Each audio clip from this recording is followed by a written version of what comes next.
কিন্তু তাই বলে ঘোড়ার মাংস খাওয়া? শুনতে অদ্ভুত লাগলেও এমন কাণ্ড ঘটিয়েছেন পাবনার একদল যুবক। বিষয়টি চারদিকে ছড়িয়ে পড়লে এলাকায় বাধে বিপত্তি। বেড়া উপজেলার হাটুরিয়া নাকালিয়া ইউনিয়নের চর পেচাকোলা নদীর পাড়ে ঘটে এই ঘটনা। ছড়িয়ে পড়া এক ভিডিওতে দেখা যায় ফাঁকা মাঠে কয়েকজন যুবক মিলে একটি ঘোড়া বেঁধে জবাই করছেন। কেউ একজন আবার তার ভিডিও করছেন।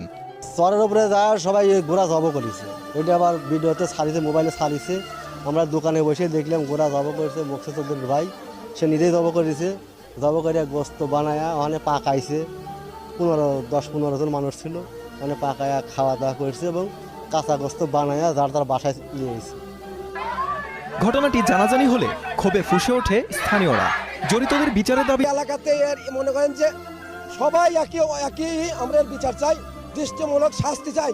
ঘোড়া খাওয়ার পর থেকে এখন তাদেরকে খুঁজে পাওয়া যাচ্ছে না ঠিক মতো, কোথায় আছে। দোকান টোকানও খুলতেছে না, দোকান বন্ধ আছে।